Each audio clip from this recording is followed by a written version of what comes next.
The classic J.R.R. Tolkien books, The Hobbit and The Lord of the Rings, have been made into a series of movies directed by Peter Jackson, who directed the Lord of the Rings series first, which is, of course, by Tolkien. And the first installment of those books will actually be released next month in The Hobbit. So tonight, we'll learn more about Tolkien's Catholicism, how it's expressed in his writings, and how we as Catholics can identify with The Hobbit and the war between good and evil. So please stay with us.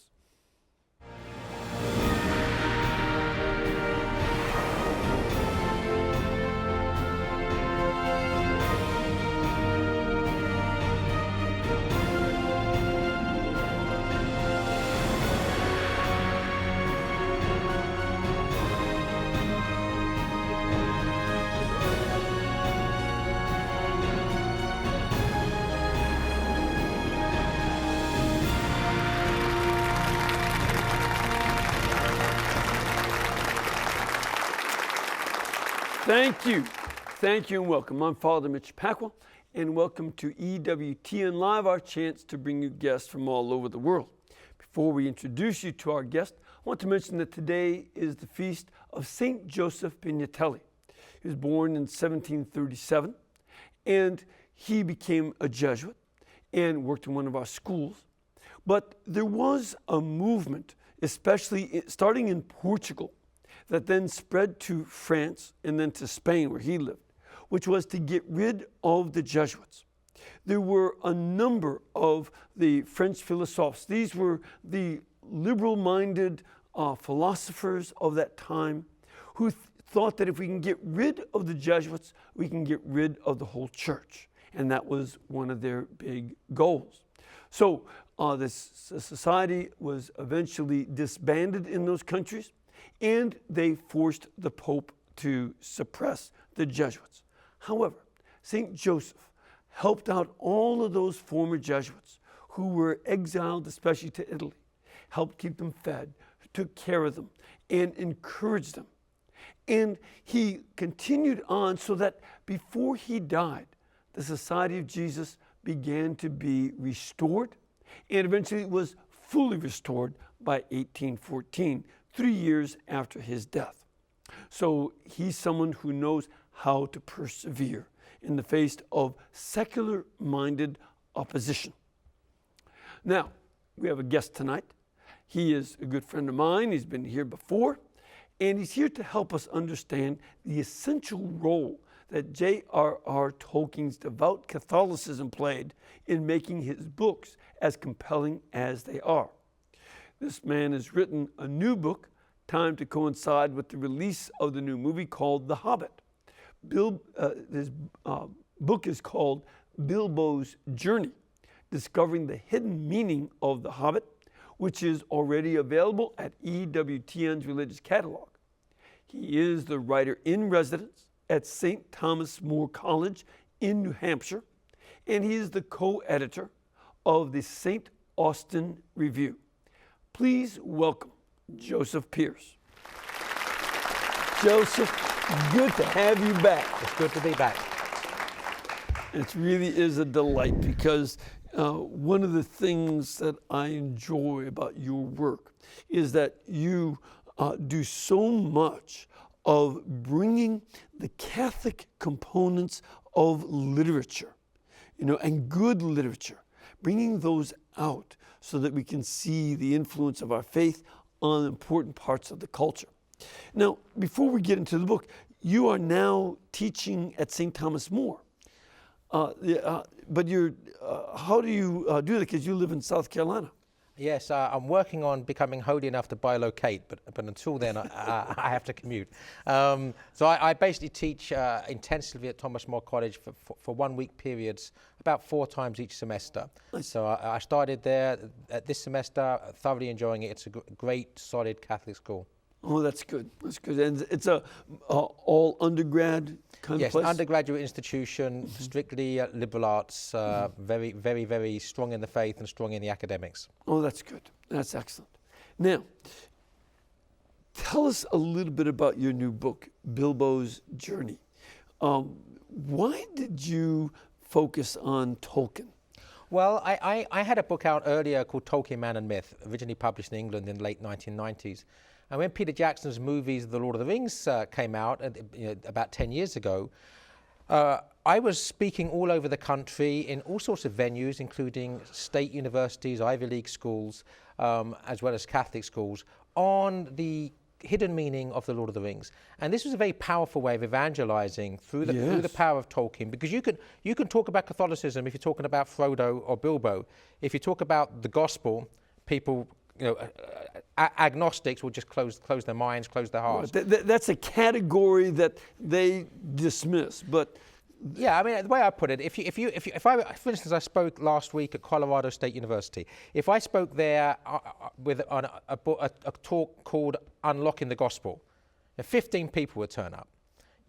I speak on Unlocking the Lord of the Rings, 300 people turn up. But what they get when you unlock the Lord of the Rings is the same thing you get when you unlock the Gospel, which is Orthodox Christianity. Mm-hmm.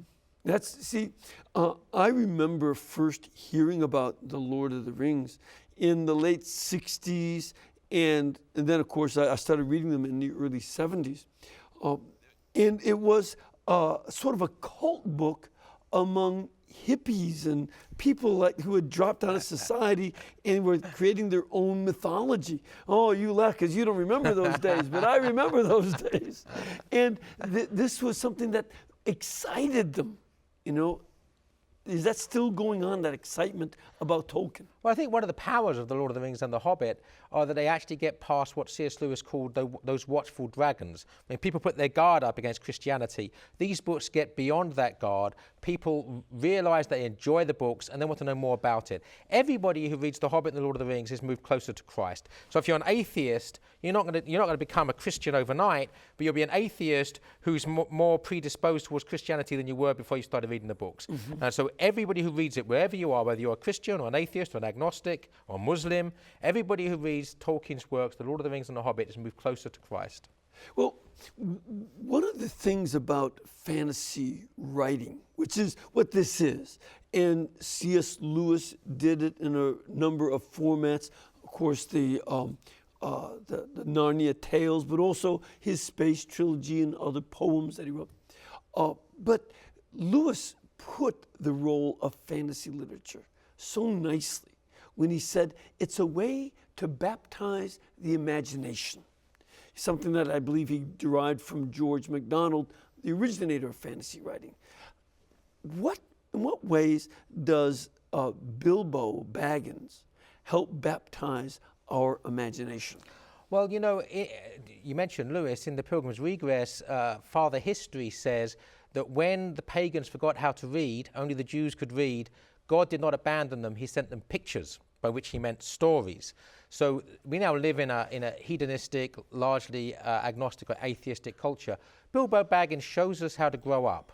And that's what he does in the course of the book, in the course of The Hobbit. He grows up. He begins as a self-centered person who doesn't want to explore wider truths, wider possibilities, doesn't want to risk himself, doesn't want to self-sacrifice. And throughout the course of the journey, he grows up. And grows up means not just growing in size, but growing in stature. Because he didn't really grow up in size. No, he remained a hobbit with big furry feet. But he grew in virtue. He grew in courage. He became, I was going to say a man, he became the hobbit he was meant to be. And I think that's the whole point, is that what Tolkien is showing us in The Hobbit and The Lord of the Rings is that we are not merely Homo sapiens, we are Homo viator. We're on a journey. The purpose of every man's life is to get to heaven, which is the goal of every man's life. And so basically the quest stories in Tolkien show us that we are on a journey. The journey is about growing in wisdom, growing in virtue, growing in courage, becoming self-sacrificial, laying down our lives for others, that we may actually achieve the quest, achieve the goal, which for a Christian, of course, ultimately is to be with God forever in heaven. Now, one of the things about Bilbo's journey is that he also confronts a lot of dangerous and sometimes evil characters. Other people he's just narcissistic and self-centered and content. He confronts people who are also kind of bad.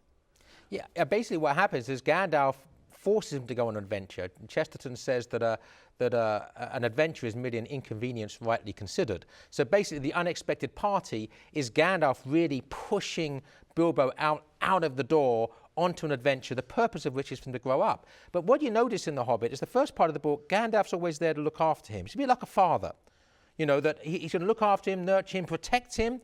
But at a certain stage, he leaves him by himself at the time when, if you like, he's grown in stature sufficiently, he's flown the nest, and can stand on his own 2 feet, fight his own battles. Gandalf disappears from the story, of course comes back at the end. So it's all about growing up, growing in virtue, and Gandalf there as the loving father figure, if you like, who gives Bilbo what he needs, but then lets him go when he can stand on his own 2 feet and fight his own battles for good.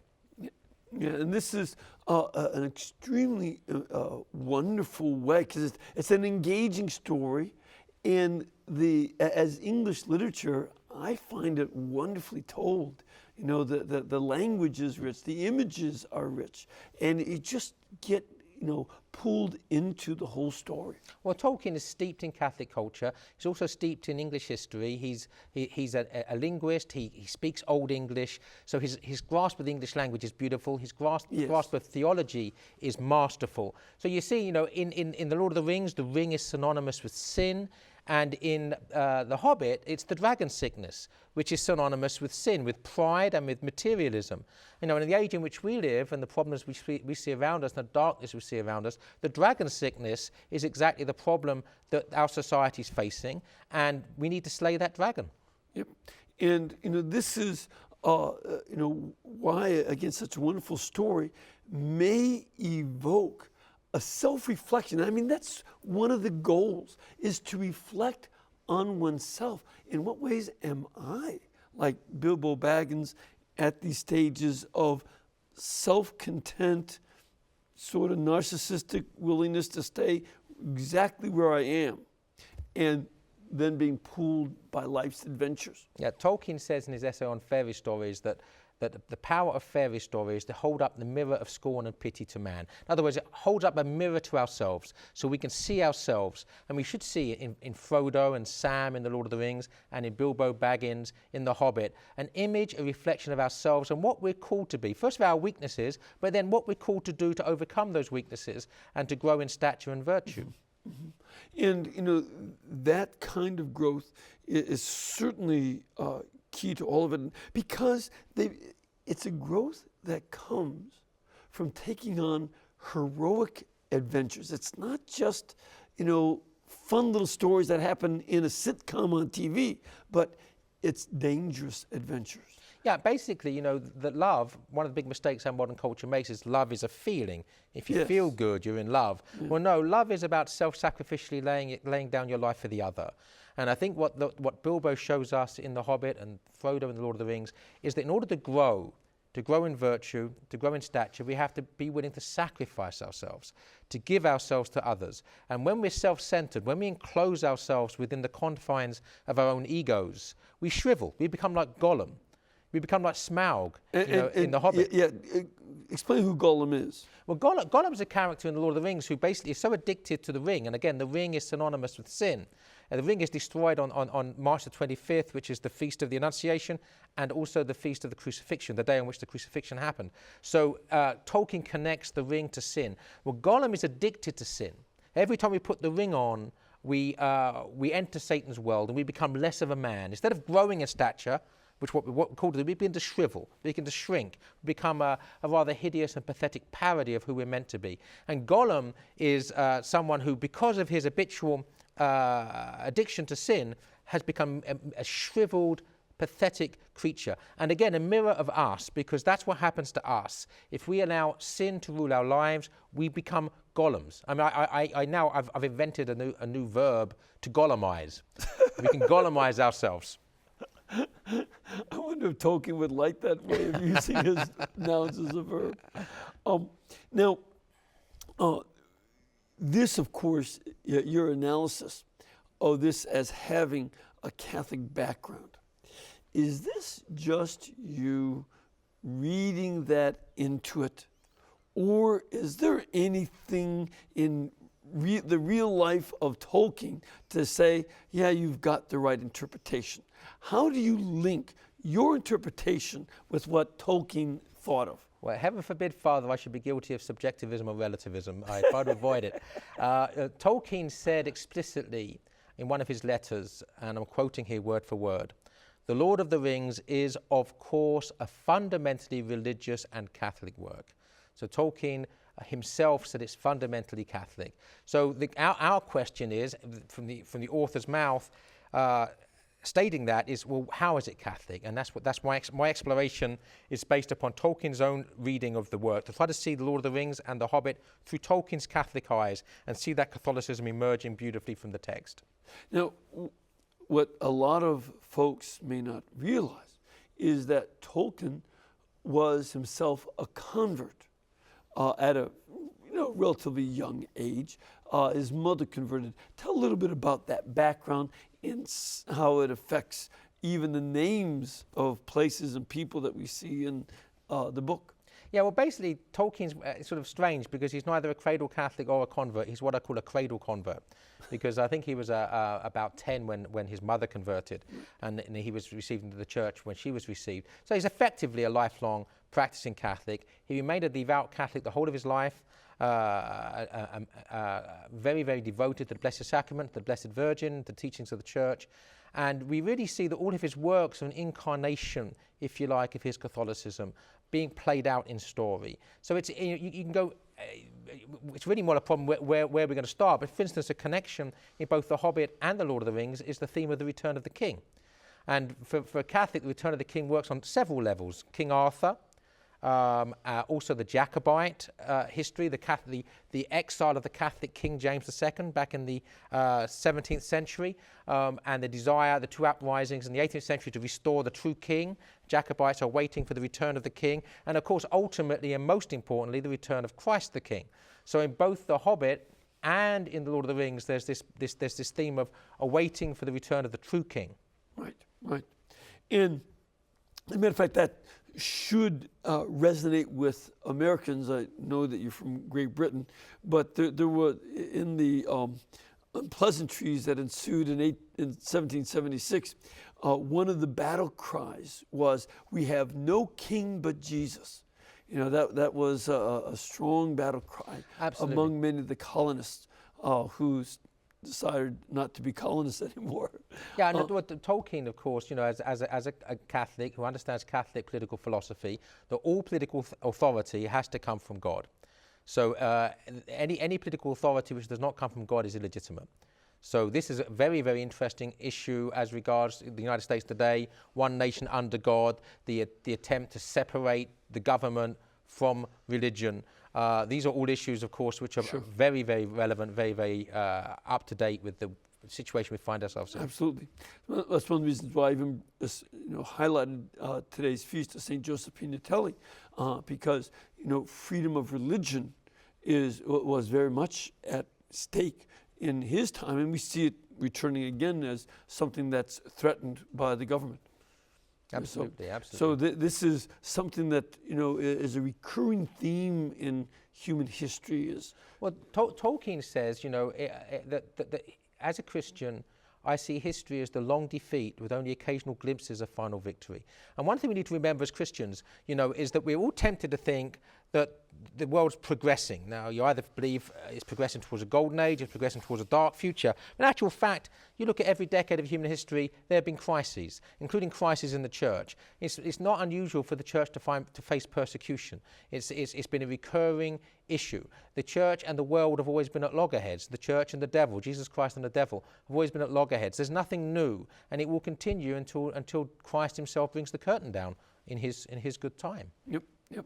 And just as in The Hobbit and in The Lord of the Rings, that duel against evil is not only about avoiding sin, but it's a duel that makes people into virtuous people or destroys them.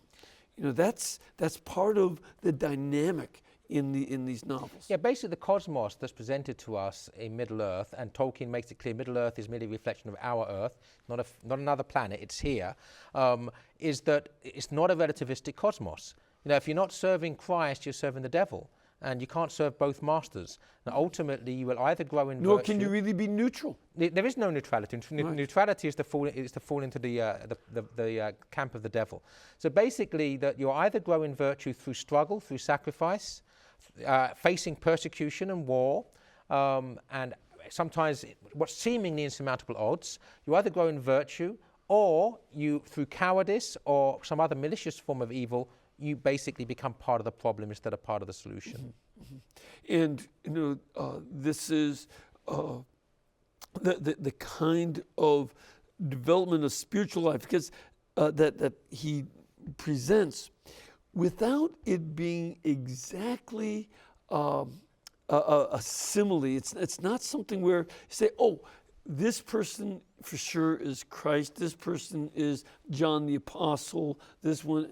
It's not like that. No, it's not one-on-one allegory. Right. Tolkien's far more subtle for that. But for instance, the use of the word shadow is very Augustinian in its understanding of evil. Above all shadows rides the sun, says Samwise Gamgee. You know, again, you have the shadows as the absence of light, the sun as light. This being significant and symbolizing goodness versus evil, the absence of good is the shadow. So that's just one of many examples, but there are other examples, you know, where the kingship of Aragorn, when he takes the pass of the dead and releases the dead from their curse, reminds us, of course, inescapably of Christ's descent into hell after his crucifixion and the liberation of the dead from their bondage. You know, others, the death, resurrection, transfiguration of Gandalf, the carrying of the ring as being synonymous with the carrying of the cross, the walking through Mordor, the valley of death, to Mount Doom, Golgotha, in order to destroy sin through the help of grace. I mean, it's there, it permeates,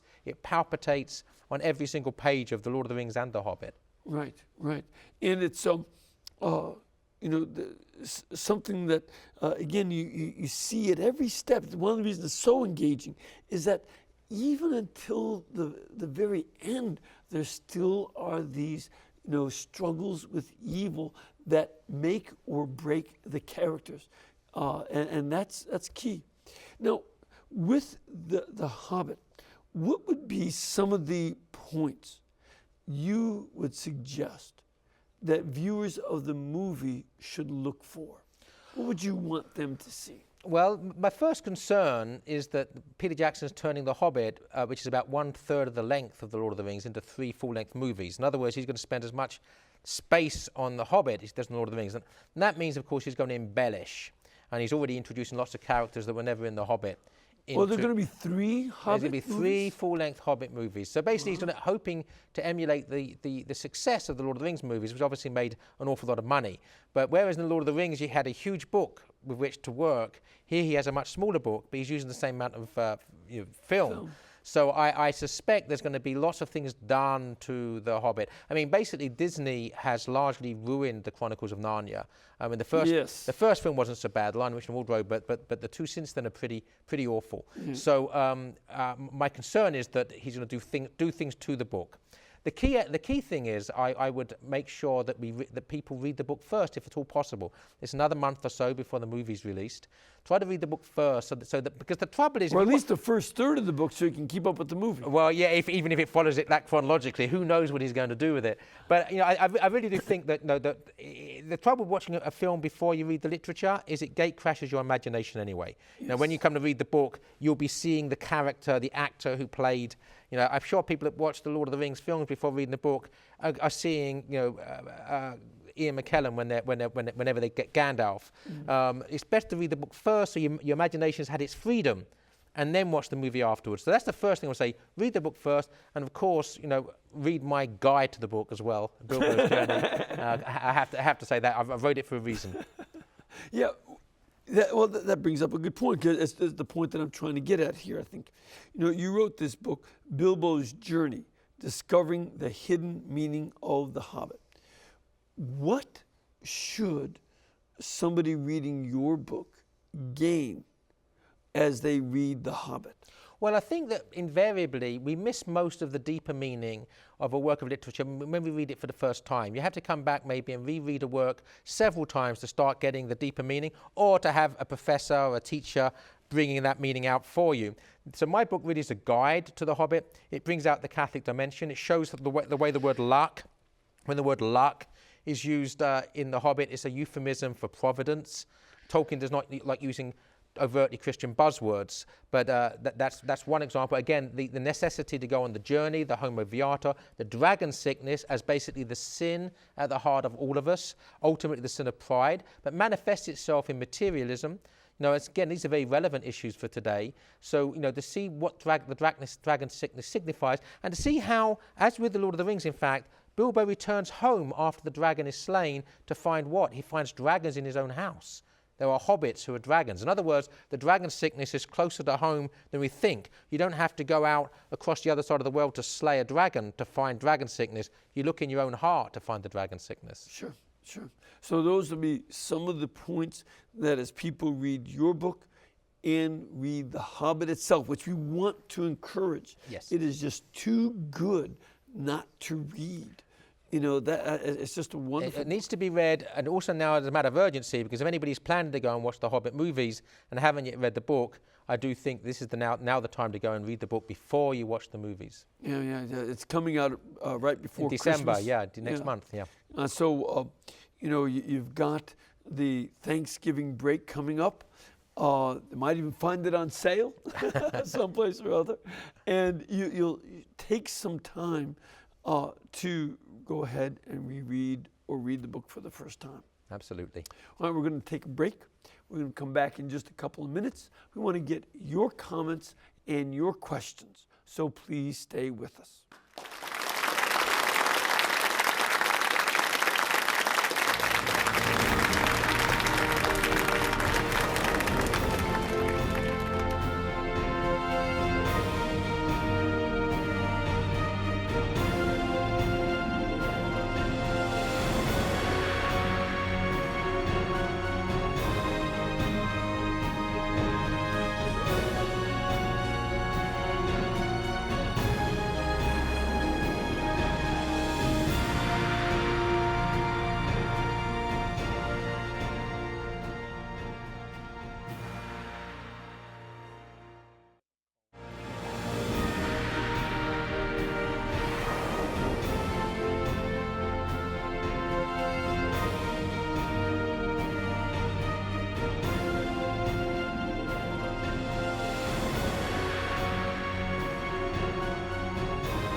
Thank you. Welcome back.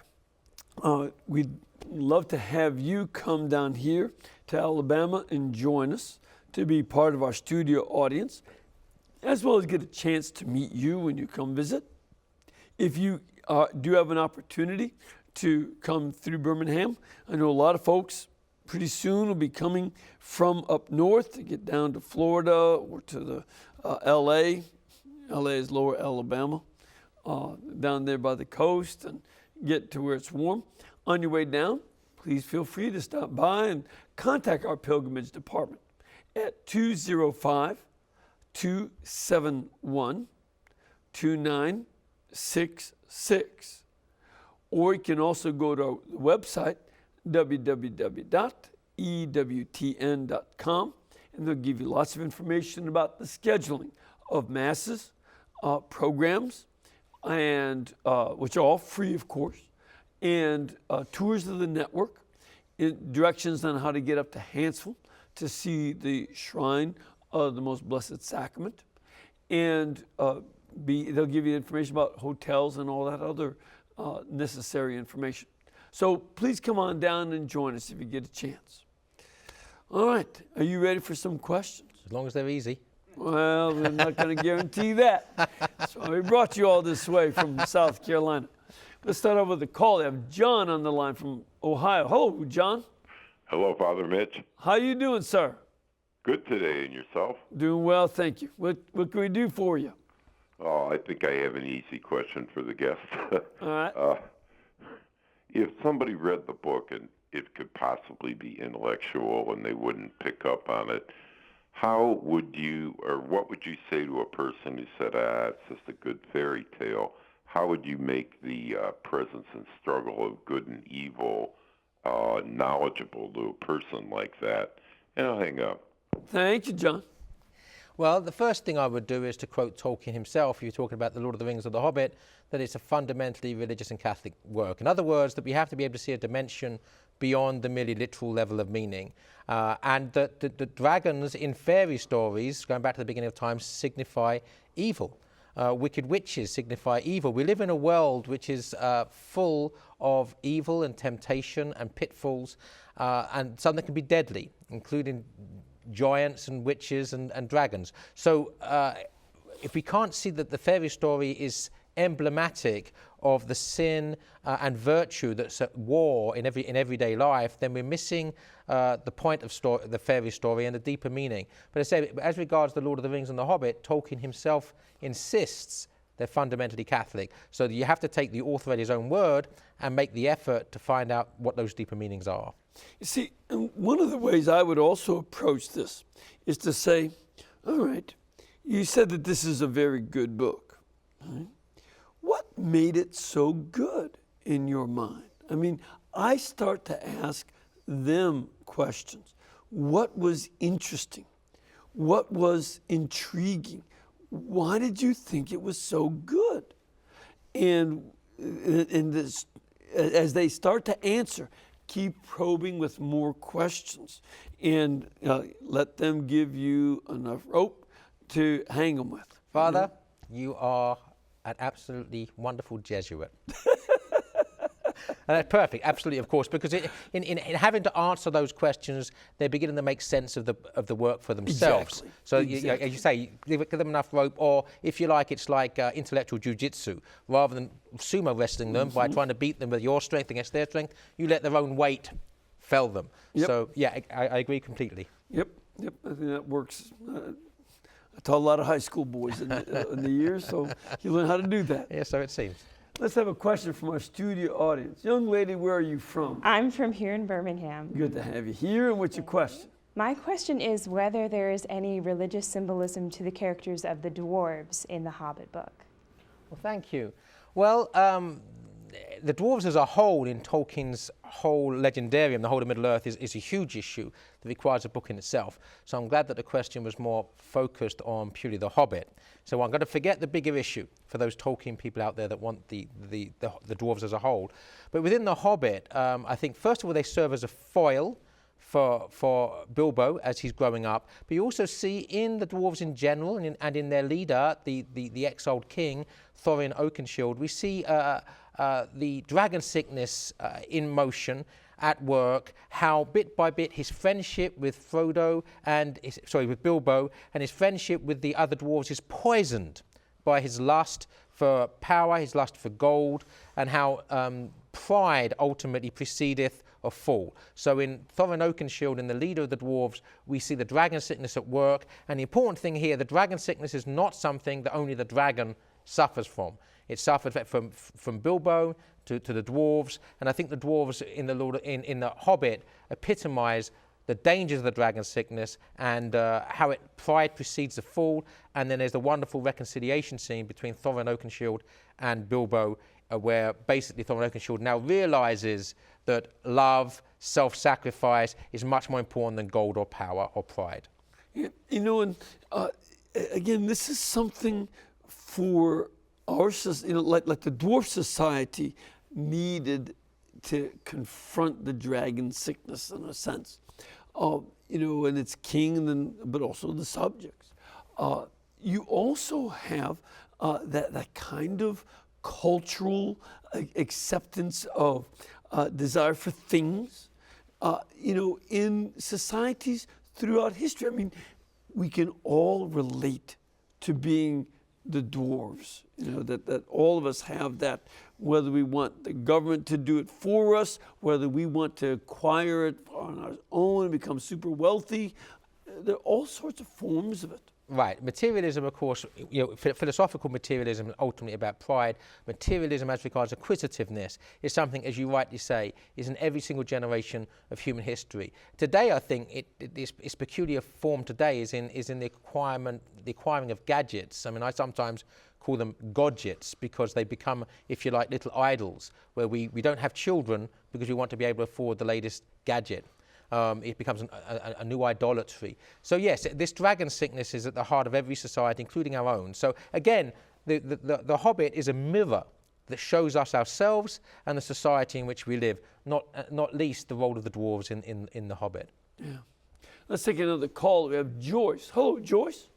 Yes. Hello, Father. Hi, where are you from? Phoenix, New York, right above Syracuse. Great. Oh, good. And what's your question? I was wondering, I have seen the movies many times, and I love them. I was wondering, what is the significance of the trees? Because I know that they were indecisive in regards to helping, like helping the hobbits and everything like that. And so I was just wondering what their significance is. And I will hang up and listen. Thank you, Joyce. Appreciate it. Well, these are the Ents, and actually the Ents are an example of where Peter Jackson messes things up completely. In the Lord of the Rings movies, they just become comic relief, really, that are outwitted by the hobbits. Whereas in actual fact, in the Lord of the Rings, they enshrine and epitomize tradition, both in terms of the church and in terms of language. It's probably a bit too complex to talk about it at length here, but the Ents live for millennia, for thousands of years. They only occasionally hold a council. When they hold a council, they take their time. They refuse to be hasty. People think that they're not hasty enough. But when the Ents make a decision, it's invariably the right decision. It's, if you like, an infallible decision. And when they act upon that infallible decision, although seem to have done nothing for ages, their action is decisive in bringing about the victory. So I think Tolkien puts all of his love for tradition with a capital T, the traditions of the church and of Catholicism, and the traditions of the English language. There's a great deal of linguistics in Entish and the way he depicts the Ents in The Lord of the Rings. But all of that is lost in the movie, where they're really just used for comic effect. Right. Yeah. It's. I remember in reading the books that these Ents, and it's spelled E-N-T-S, the Ents, these talking trees, are very grave characters. They're not. I didn't find them comic characters in Tolkien at all, and that they're very serious creatures who, as you say, make serious decisions, for themselves that affect everybody else. And every single word in the Entish language is like a whole etymological genealogy. In other words, the word that's being used, you go right back to what it's always been used. That's why it takes them forever to say anything. But when they say something, what they mean is exactly what they mean. There's no slippery language. There's no deconstructionism for the Ents, because their words mean exactly what they signify. So almost sacramental in that understanding. So Tolkien, as a linguist and a Catholic, puts a great deal of his Catholicism and his love of the English language into the characterization of the Ents, which is why I'm actually considered to be somewhat weird for many reasons. but one of the reasons, people ask me, what's your favorite character in The Lord of the Rings? And people think I'm going to say Gandalf or Frodo or Sam or Aragorn, and I say Treebeard. The Ent. Right. And it's for this reason. The leader of the Ents. Yeah, the leader of the Ents, because this epitomizing of tradition and its importance. Mm-hmm. Right. We have another question from our studio audience. Father, where are you from? Suffield, Connecticut. Good to have you here. And what is your question? My question is, does anybody disagree with your interpretation? Heaven forbid that anybody should ever disagree with me, Father. Wait a minute, I know your wife. Well, heaven forbid I should ever disagree with her, more to the point. That's what I recall. But actually, the important thing is I'm not a relativist. And as a Christian, I believe in objective truth, and also believe in being truthful, because to tell a lie is a sin. So what I always attempt to do in all of my reading of literature, and not just Tolkien, but whatever the author, is to try to see it and read it objectively, which is to read it through the eyes of the author himself. So try to see what the author's ideas were, and of course the most important ideas any author has are his theological ideas, his understanding of God, or if there is a God, and his philosophical ideas. What's the meaning of life? And then, of course, the world in which he grew up. And so to understand all that and read what the author himself said about his work, and try to understand the work through the eyes of the author. So with The Lord of the Rings, for instance, and The Hobbit, it's Tolkien that says it's fundamentally Catholic. All that I'm trying to do is to understand where is the fundamental Catholicism in The Lord of the Rings and The Hobbit. Do people disagree with me? Yes. Where The Lord of the Rings is concerned, where they make readings of The Lord of the Rings or The Hobbit that are not Christian, they're not disagreeing with me, they're disagreeing with Tolkien, which means that they're wrong. Well, that'll tell them. Be warned. Let's take on another call. We have Marianne. Hello, Marianne. Hi, Father Paco. How are you? I'm well, thanks. Where are you from? New York City. Oh, how'd you do with the storm? I fared pretty well. Both my brothers suffered a lot of water damage and a lot of property damage, but we're keeping the faith and we're moving forward. So thank you for asking. Oh, yeah. Well, we keep you all in our prayers, Thank that's you. for sure. I appreciate that. I'll let my brothers know. I just have two brief questions for Mr. Pearce. My first is how did he develop such an interest and appreciation of Tolkien and his work? And also I'd like to know Mr. Pearce's opinion about the movies, if he feels that they captured any of the essence of the Catholic theology of J.R.R. Tolkien and his work. And I thank you so much, and God bless. Thank you, Marianne. So how did you get interested in Tolkien?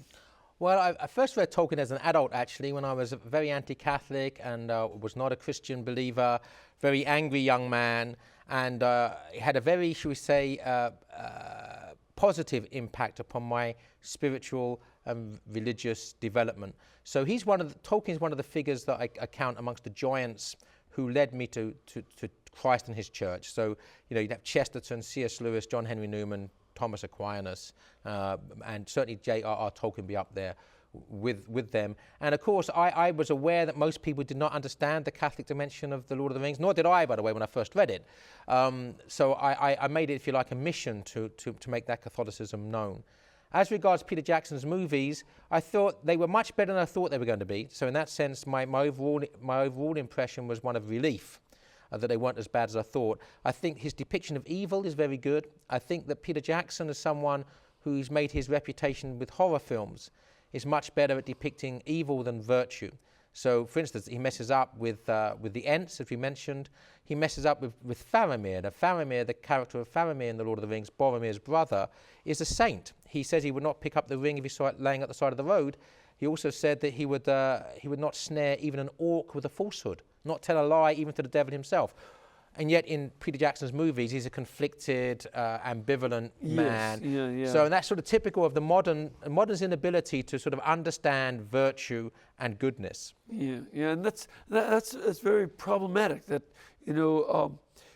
we, for instance, there's a trend that we see in the retelling of American history. It began back in the 1920s, where it understands everything in economic terms and reduces every historical movement to economic interest, when in fact, there were other interests as well. Right. Freud had done it by reducing everything to sexuality. Marxists and some other capitalist economists reduce everything to the economy. And we have to broaden to the human experience. And that's one of the things that Tolkien does. Yeah, we have to read history the same way as I just said we have to read literature by seeing it through the eyes of the protagonists. If you want to understand the 15th century, you have to understand what people were thinking and believing in the 15th century. If you don't do that, if you try to judge the 15th century from the perspective of Karl Marx or Sigmund Freud or 21st century cynicism, you're not understanding them at all. What you're doing is superciliously judging them in the same way that the 19th century British imperialist would judge an African tribesman in racist terms, because you're not trying to understand them on their own terms, you're not trying to see their culture through their own eyes, you're judging it from a perceived position of supercilious superiority. And that's what progressives do. They look upon the past as being inferior to the present, and therefore treat it in the same way as a racist treats someone who they consider to be inferior. Yeah, that's oftentimes very much the case. I've seen a lot of those parallels between some of the classic racists and what I see among so-called progressives, social progressives, that is. Yeah, they just dismiss the opposition for being ignorant. They're not interested in engaging intellectual. You are inferior to me because you hold those beliefs. Right, or as I recently heard from someone who wrote in to the network, that they reduce you to being a hater. Right. If you disagree with me, you are a hater. Right. And so they're just calling people names. Yeah. It's silly. Let's take another call. Jason on the line. Hello, Jason. Hi, Father Mitch. Hi, where are you from? I'm from New Bedford, Massachusetts. Great. I like that town. And what is your question? Yes. I'm not much of a reader of The Hobbit, but I've seen the animated movies, and I'm just wondering, would guests recommend reading the books before watching the animated cartoons? Is there a difference in between the two? And my other question is, why is Harry Potter considered bad fantasy? And I'll hang up. Thank you very much, Jason, for your questions. So first of all, what do you think? Should we see the animated? Because I think there was an animated version of The Hobbit quite some years ago. Yeah, back in the 70s. I haven't seen either of them for a very long while, so my memory is very, very hazy. Yeah, mine too. The animated version of The Hobbit, I think, is much better than the animated version of Lord of the Rings, because I think with the animated version of Lord of the Rings, they ran out of money, and so it was horrible. But the same thing applies to the animated films as applies to the Peter Jackson films. It's always better to read a work of literature before watching the films, and the work of literature is far richer in terms of its, in Tolkien's terms, in terms of its theology, in terms of its Catholicism.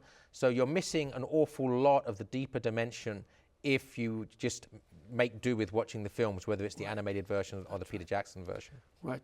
And then the second question about why is, I don't know if you'd said this or heard somebody say that Harry Potter is an example of bad fantasy.